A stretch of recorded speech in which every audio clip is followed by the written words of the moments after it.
Qué bueno que me acompañas en un programa más de perfiles. El día de hoy tengo una invitada verdaderamente especial. Y déjame decirte una cosa, para mí no solamente es un gusto, no solamente es una emoción, sino es un honor tener una gente con la capacidad, con la preparación de mi invitada. Ella no solamente tiene un doctorado en educación, sino además es una capacitadora de verdad, que a nivel nacional e internacional ha dado y sigue dando cursos acerca de la nueva escuela mexicana, acerca de educación, acerca de preparación para profesores, tiene un currículum impresionante y de verdad, poder hablar con ella acerca de este tema tan apasionante como la nueva escuela mexicana es un honor. Doy la bienvenida a la doctora Heréndira Piñón. Heréndira, qué gusto que estés aquí, de verdad me siento muy emocionado de tu compañía y poder platicar contigo esta media hora. Hola Hugo, qué gusto saludarte. Bueno, el honor es mío estar aquí contigo en tu programa en vivo de perfiles. Es un honor de verdad. Gracias. Qué gustazo. Mira, como tú bien lo acabas de comentar, el programa se llama Perfiles y nos gusta conocer un poquito antes de empezar con nuestros temas a nuestro invitado. Yo sé que tú tienes un currículum enorme. Te agradecería que no lo dijeras todo porque nos llevamos la media hora, pero dando los puntos esenciales, ¿no? Lo que sí es que no, se me olvidó decir en la introducción, es que además eras una influencer, porque tienes un grupo en Facebook que se llama Asesoría Técnico Pedagógica, que tiene ni más ni menos que 350,000 miembros, es decir, 350,000 miembros, es una cantidad verdaderamente impresionante, pero bueno, te dejo para que nos compartas tu currículum, por favor. Gracias. Bueno, ese grupo lo iniciamos hace 11 años. Soy apasionada de la educación, soy educadora de corazón, estudié en la Escuela Nacional de Maestros y ya tengo 40 años al servicio de la educación y durante estos años pues he estudiado porque me encanta. He estudiado una licenciatura en pedagogía, 3 maestrías, 2 doctorados, tengo un doctorado honoris causa y también he trabajado mucho con diplomados, talleres, pero lo que más me apasiona de todo es trabajar con los docentes. La asesoría y la capacitación a los maestros es lo que más me gusta. Así que en estos años con la reforma he andado a lo largo y ancho del país. Ya llevo 2 años a partir de que se publica. Bueno, un poquito antes de la publicación del plan de estudio empezamos a viajar para visitar muchas de las comunidades educativas y que los maestros pudieran analizar un poco esta propuesta y pues por eso es que hoy estamos aquí para platicar de ello. Claro, déjame darte una primera opinión.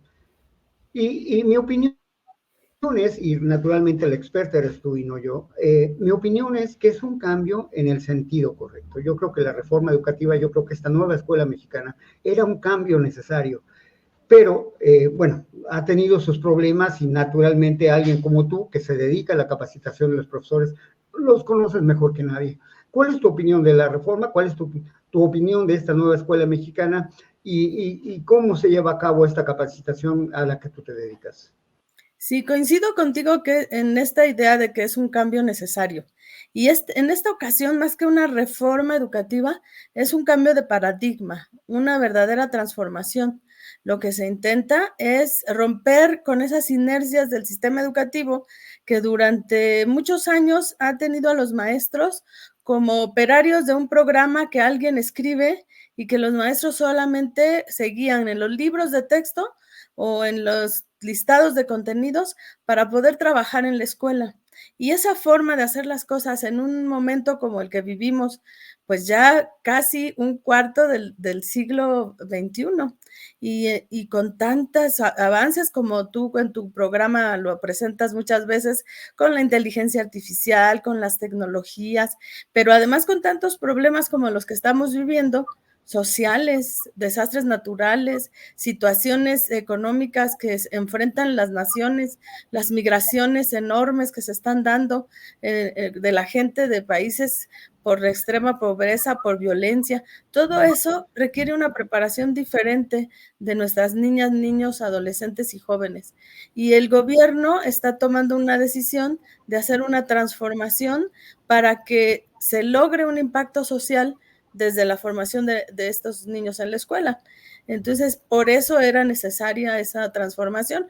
No es una reforma que solamente cambia planes y programas, sino que cambia las concepciones de lo que significa la escuela. Y eso Correcto. es algo que nos está costando trabajo asimilar. Ok, entonces no es una reforma educativa, es un cambio total de paradigma.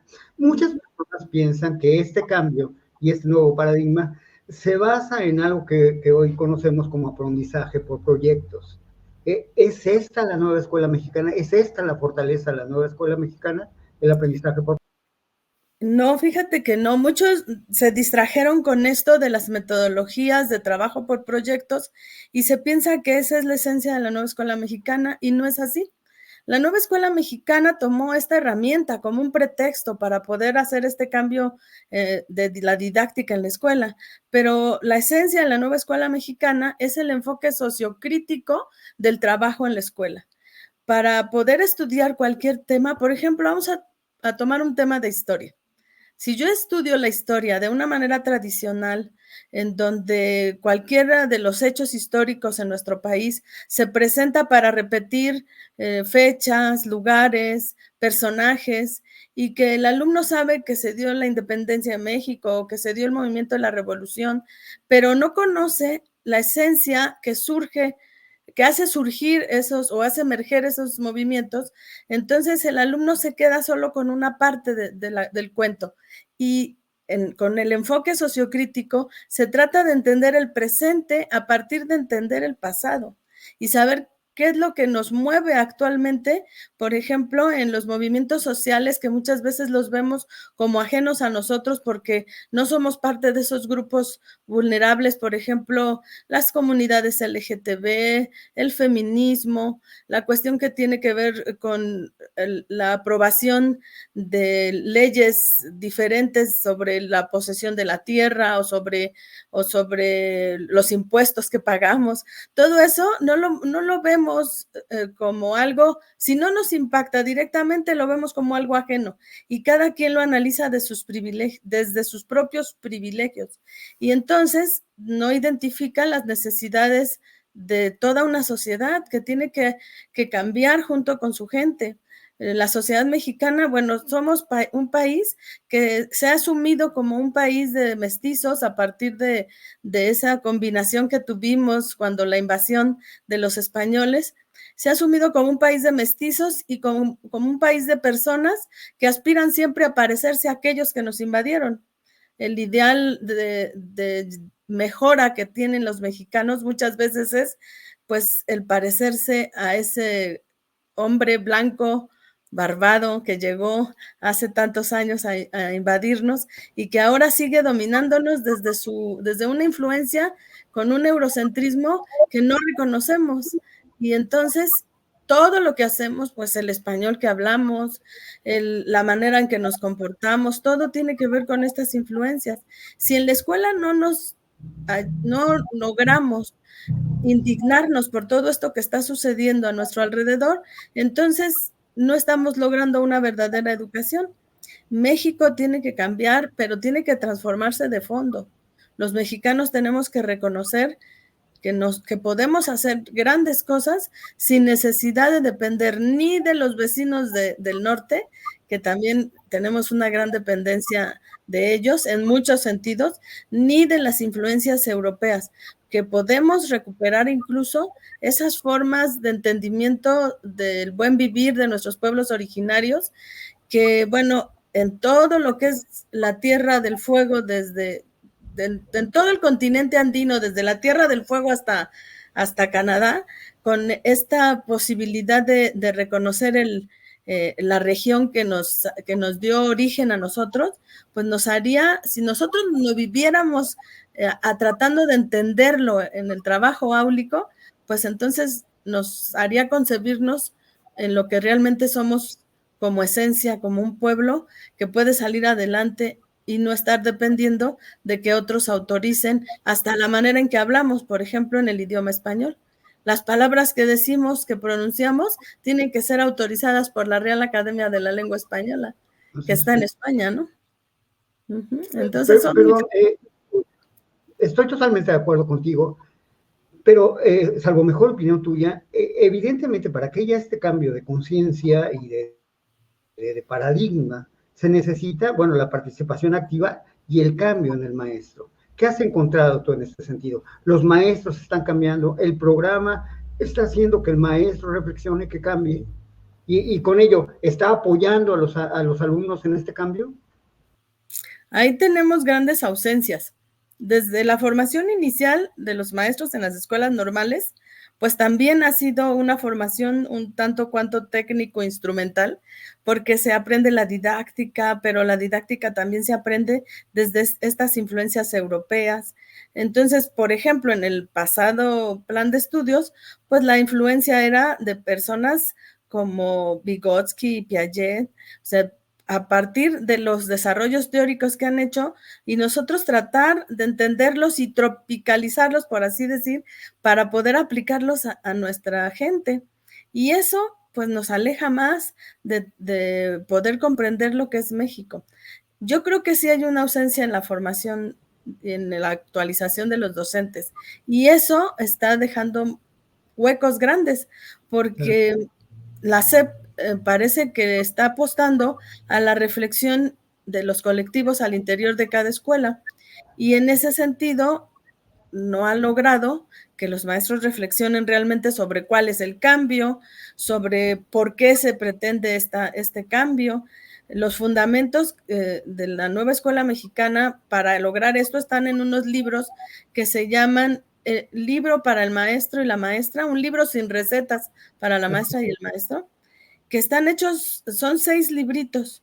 Bueno, hay 5 ahorita publicados, de la fase 2 a la fase 6, y esos libros tendrían que ser leídos por los maestros y analizados y discutidos, y sí, unos van a estar de acuerdo y otros no. Unos están haciendo unas interpretaciones de esas propuestas que desvían la atención de lo esencial, porque dicen que tiene que ver con el socialismo, por ejemplo, o incluso dicen que nos están llevando al comunismo con esta propuesta. Y es una interpretación inadecuada de la propuesta, porque no es por ahí hacia donde hay la tendencia. De hecho, está probado que no funcionan estos modelos económicos, porque ya algunos países transitaron hacia ellos y ya vieron que no. Entonces, no es por ahí. Cuando el presidente de la República, que por cierto, pues está por terminar su gestión, habla del humanismo mexicano, pues nos hace falta entender cuál es la propuesta. Y eso es lo que está como vacío. O sea, porque no hay una teoría escrita sobre esto. Entonces los maestros no han logrado captar de qué se trata ese humanismo mexicano. Tendríamos que trabajar en eso, tanto en la formación inicial como en la formación en servicio. Y para eso también habría que dar tiempos. Los maestros solo tienen, hoy tuvieron un consejo técnico en las escuelas y solo tienen una sesión cada viernes, que es una jornada de trabajo, y el demás tiempo el maestro está abrumado con carga administrativa, con trabajo que tiene que hacer constantemente de seguimiento, de reportes. O sea, un ejemplo clarísimo, nos aplican trabajo en CIEM en el Estado de México, que es el subsistema federalizado. Nos están aplicamos una encuesta sobre descarga administrativa, y la encuesta sobre descarga administrativa tiene sobre nosotros 4 días. O sea, todos los días nos están diciendo que no hemos contestado la encuesta, que faltan 10 maestros de la escuela tal, que faltan 5 de la escuela tal. Ya hoy les mandamos la estadística de cuántos contestaron y ahora quieren las capturas de pantalla en una carpeta para que demostremos que sí hicieron la encuesta. O sea, ni siquiera se confía en el maestro. Es un grave problema. Es una encuesta sobre descarga administrativa donde estamos hablando que hay infinidad de cosas que nos abruman y nos están cargando más administrativamente con una encuesta que es para dejar de hacer eso. Hay contradicciones. Para dejar la descarga administrativa. Sí, o sea, ¿no? Más carga administrativa para dejar la descarga administrativa. Sin duda alguna es irrisorio el asunto. Pero el gran problema es que tú lo estás puntualizando muy bien. Tenemos profesores de entrada con una formación distinta, es decir, fueron formados en la academia con una mentalidad distinta, muy lejos de lo que tú expresas como humanismo mexicano. Por otro lado, tenemos maestros abrumados con una enorme carga administrativa. ¿Qué es lo que se hace? Tú te dedicas Espacios para el mucho a... diálogo. Esa es otra cosa. Pocos espacios para el diálogo. Entonces, tenemos esa deficiencia en la formación inicial. Tenemos, porque fuimos formados de una manera. Tenemos esa carga administrativa. Tenemos un proceso de contratación y de selección de personal que también nos ha causado una serie de problemas, la famosa UCICAM, ¿no? La forma de acceder a un cargo directivo, de tener más horas en una escuela o de promoverte para ganar un poquito más, también genera un problema. Luego, como el sistema educativo no puede atender a toda la población, un pequeño porcentaje, no es muy amplio, pero sí es un porcentaje importante, lo cubre la iniciativa privada. Y tampoco, o sea, la iniciativa privada tiene sus propuestas de trabajo, pero los quieren encajonar hacia lo que está haciendo la escuela pública. Y eso también tiene sesgos, eso también genera un problema. Entonces son muchas cosas, muchos problemas juntos que sistémicamente pues no van a permitir el avance si no se atienden. Por necesidades de ciertas personas, a lo mejor, o de ciertas áreas, no se logra, a veces ni siquiera de quien genera la propuesta, ¿eh? A veces es de mandos medios, de personas en las entidades, o sea, muchas cosas que suceden durante ese movimiento de engranajes que implica el sistema educativo mexicano. Los libros, por ejemplo, estamos a 27 de septiembre y no han llegado. Entonces, ahí hay un problema. ¿Cómo funciona Conalitec? Conalitec tiene años de funcionar. Es algo muy bueno tener libros en las escuelas, porque no todos los sistemas educativos tienen esa posibilidad. En muchos sistemas educativos son los padres los que hacen la compra de los materiales. En muchos podríamos hacer un análisis comparativo a nivel mundial y México eso lo tiene como algo muy importante. En todos los rincones del país llegan los libros de texto. Y ya estábamos acostumbrados a que nos llegaban, incluso terminando el ciclo anterior, para que empezando el siguiente ciclo, los niños ya tuvieran sus libros. Y algo se atora en ese engranaje administrativo y Conalitec otra vez está anquilosado en ese proceso y nuevamente no logra que los libros lleguen a tiempo o que lleguen completos. Los maestros no tienen libros, no tienen acceso a los libros. Bueno, sí hay una página y entonces de manera electrónica los pueden consultar, pero también el maestro se agota, el maestro tiene que estar preparando sus clases, analizando la propuesta de lo que viene, preparando ya el siguiente consejo técnico porque ya las 4 semanas se van rapidísimo. Y entonces, y cuando te das cuenta ya viene el primer trimestre y hay que entregar evaluaciones y además de toda la sobrecarga, porque también tenemos otros programas paralelos. El Programa Nacional de Lectura, el programa que está atendiendo la problemática de las drogas, de si te drogas te dañas, el programa de Escuelas por la Paz, el Programa Nacional de Inglés, un montón de programas alrededor que también tiene que cumplir el maestro. Pero no solo los federales, también los estatales y luego los que se inventan las personas que van en medio, ¿no? Y entonces, bueno, yo soy supervisora en una zona escolar, eso no lo dije al principio, trabajo en Tecámac, en secundarias. Y yo lo que trato es de no sobrecargar, pero hay cosas que no es posible. Por ejemplo, esto que ahorita les estoy pidiendo ya en la mañana les dije que me dieran la estadística de la encuesta. Y ahorita les tuve que mandar un mensaje pidiéndoles las evidencias, pues porque me lo están pidiendo a mí. Yo no quiero cargarlos más, pero no puedo evitarlo porque el sistema te empuja a tener que estar solicitando información constantemente de las escuelas y distrayéndolos de lo que es esencial. Entonces, pero en este caso, perdón, en este caso tú eres un canal, estás cumpliendo, es decir, lo que estás pidiendo es porque te lo solicitan. El problema es que también hay muchos inspectores y muchos directores que además recargan, es decir, ellos también ponen su granito de arena en este problema de la carga administrativa. Esto es impresionante, ¿no? Así es. Así es. Sí, el otro día un compañero supervisor hizo un conteo de cuántos documentos en el año se piden para hacer reportes diferentes a las escuelas, y entonces mínimo se pide un documento al día, una cosa diferente al día. Entonces, si hay 120 días en el calendario, bueno, pues esos 120 días están llenos de solicitudes administrativas. Cuando no es algo de control escolar, es algo que tiene que ver con algún proyecto o programa, si no es información sobre los docentes, sobre cursos. Los cursos también los tienen saturadísimos. Ahora, como con esto de que ya todo lo hacemos en línea, pues entonces los cursos en línea fácil nos llegan 2 o 3 por semana. Claro. Yo ahorita estoy inscrita en 6, por cierto, uno se cierra hoy, y si no lo termino hoy, ya no voy a poder tener la acreditación. Entonces, terminando de esta charla contigo, me tengo que poner a hacer lo que me falta de ese curso, y tengo que trabajar también mi informe trimestral, porque como es por trimestre, terminarlo. Y ¿a qué hora disfruta uno también de ese descanso, de ese esparcimiento, de ese sueño reparador que también necesita el ser humano?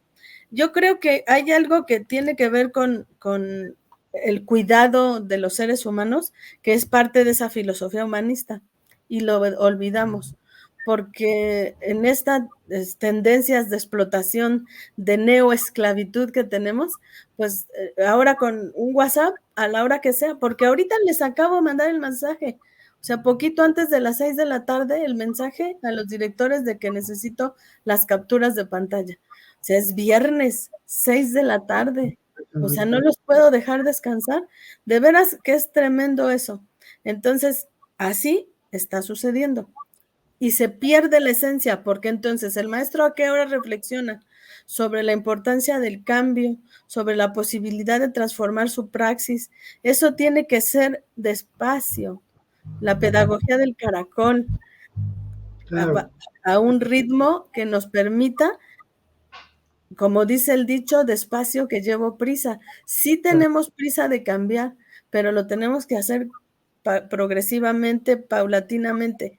No se introdujo esta propuesta como tradicionalmente se hacía, empezando con un cambio en el plan en los programas de los primeros grados y luego en los siguientes, después de presentar el plan de estudio, para ir avanzando poco a poco.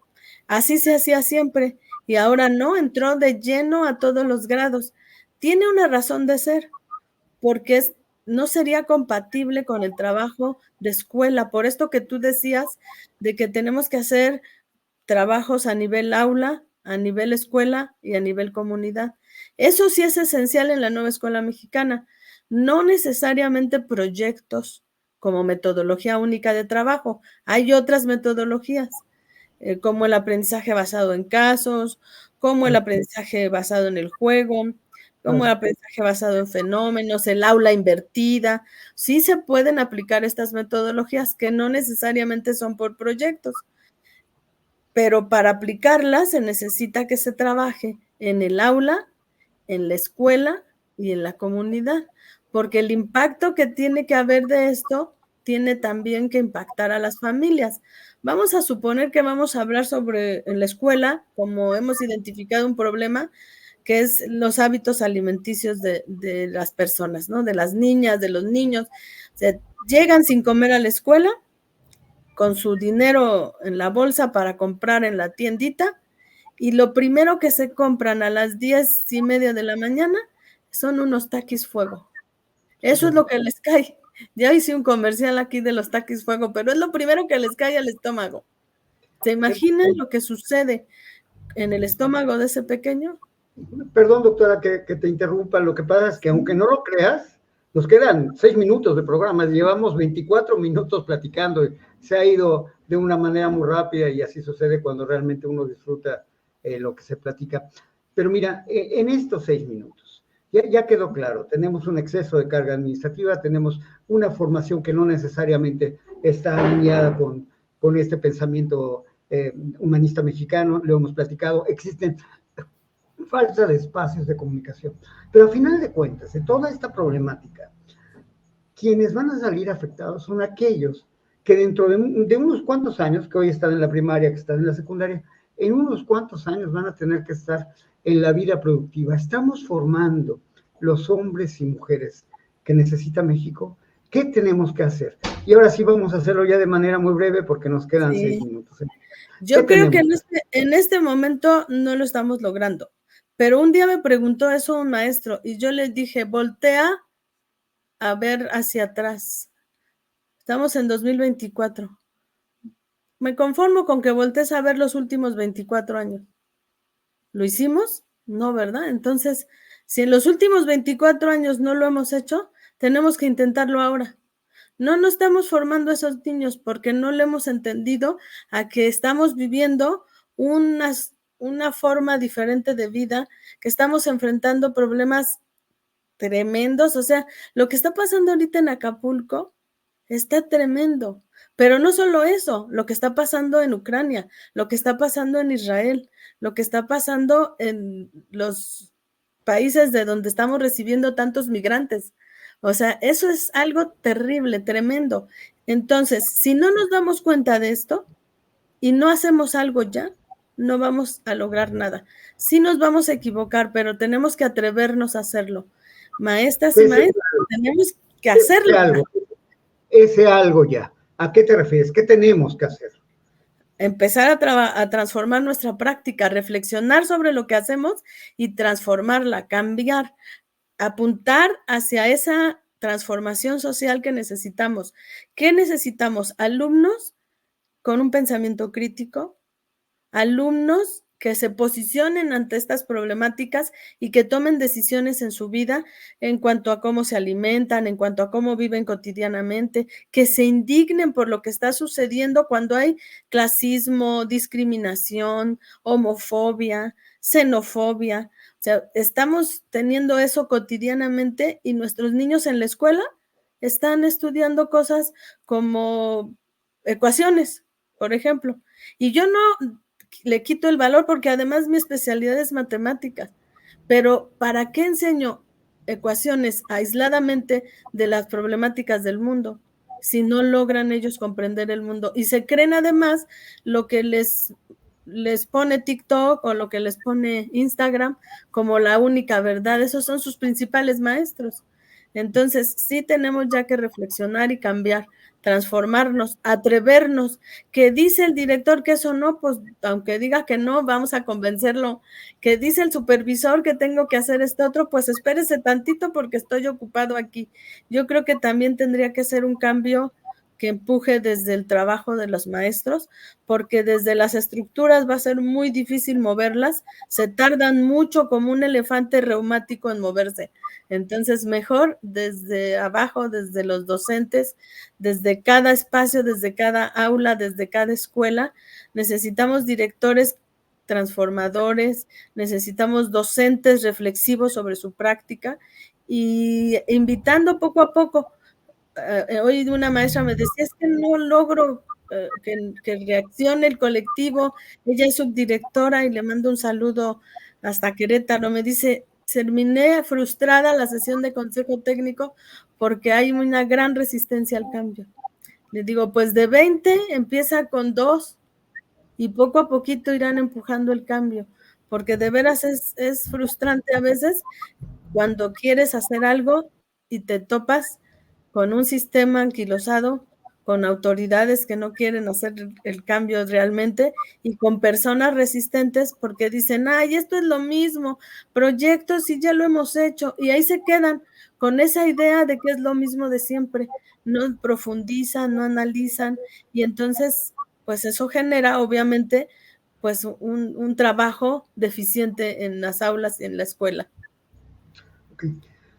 Reflexión, transformación, tenemos que reflexionar, tenemos que transformarnos para transformar nuestra realidad y transformar el futuro de estos niños que hoy están en nuestras aulas. De verdad, te agradezco inmensamente la oportunidad de platicar contigo. Fue un gusto y un honor, Heréndira. Y bueno, seguimos en contacto porque se nos fue el tiempo muy rápido, tenemos que seguir platicando.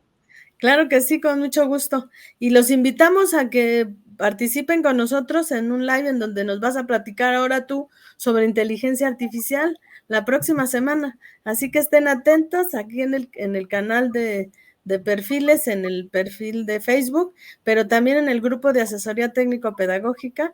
Ahí los vamos a invitar a participar en esta charla. Ahora me toca a mí entrevistar a Hugo, porque él es una persona que ha trabajado mucho en el desarrollo de una propuesta que van a ver cómo les va a interesar bastante, que es sobre inteligencia artificial. Él ya nos platicará al respecto. Te agradezco mucho, de verdad, un honor, un gustazo. A todos ustedes, muchas gracias por acompañarme en este programa de perfiles. Nos vemos la próxima semana. Hasta la próxima.